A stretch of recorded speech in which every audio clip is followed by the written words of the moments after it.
네, 세종에서 특별공급 아파트를 팔거나 임대해서 이익을 본 공직자들 논란이 됐었죠. 이 KBS가 전국 혁신도시 10곳을 전수조사했는데 별반 다르지 않았습니다. 이 문제 취재해온 정치부 김성수 기자와 자세한 이야기 나눠보겠습니다. 자, 김 기자. 일단 혁신도시 특별공급 어떤 제도인가요? 설명 좀 해주시죠. 네, 이 수도권 과밀화를 좀 풀고 국가 균형 발전을 하자며 2012년부터 전국 10곳에 혁신도시가 만들어졌습니다. 그러면서 이 혁신도시에 총 112곳의 공공기관들이 이전을 했는데요. 그러면서 이 이전 기간 종사자들, 그러니까 임직원들이 특별공급 대상이 됐습니다.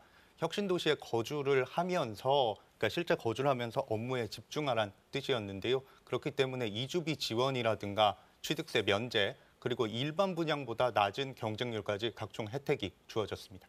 그러니까 서울에서 출퇴근하지 말고 지방에 가서 실제로 거주하면서 일을 해라. 그런데 이런 혜택을 받고도 실제로 거주하지 않는 사례들이 많았다고요? 예, 혁신도시 특별공급제도가 시행됐던 8년 동안 모두 15,700여 명이 특별공급으로 분양을 받았습니다. 그런데 저희가 취재를 해보니까 이 중에 절반 넘게 현재 거주하지 않는 것으로 확인이 됐습니다. 이 구체적인 사례는 화면을 보면서 한번 설명을 드리겠습니다. 이 대한적십자사 같은 경우에는 2014년도에 강원도 원주 혁신도시로 이전을 했는데요. 2012년부터 소속 직원 18명이 원주 아파트에 특별공급 분양을 받습니다. 이 가운데 12명이 분양받은 특별공급 아파트를 팔거나 임대를 줬습니다. 혁신도시가 개발되면서 특별공급 대상이 된 아파트 값이 올랐고 현재는 보시는 것처럼 전세가가 분양가를 추월한 상태입니다.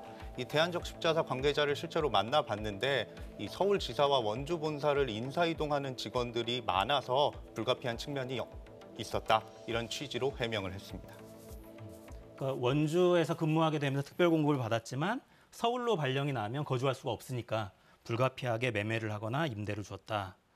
그러니까 매매할 수 없는 기간이 정해져 있죠? 3년이었던가요? 예, 전매 제한 기간이 3년 정도 부여가 됐습니다. 그 기간들은 지키고 있습니까?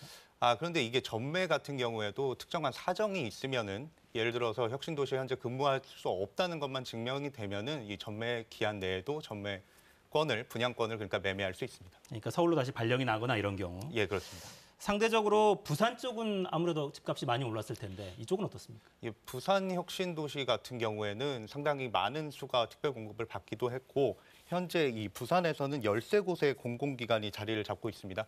모두 2,000여 명의 직원들이 특별공급을 받았는데 10명 중에 7명이 현재 거주하지 않습니다.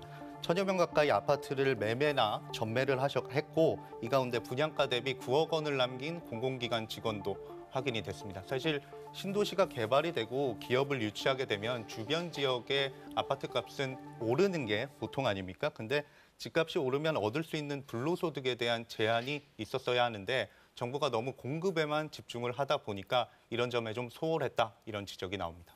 네, 9억이면 로또가 따로 없네요. 근데 이런 특공 아파트를 받으면 기숙사 같은 데는 안 들어가야 되잖아요. 근데 그렇지도 않았다고요?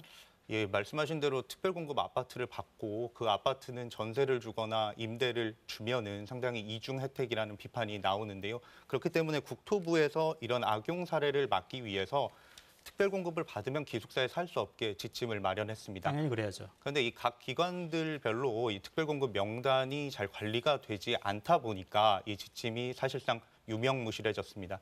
이 LH 같은 경우에는 취재를 해보니까 특별공급을 받고도 기숙사에 근무하는 직원들이 확인이 됐고요.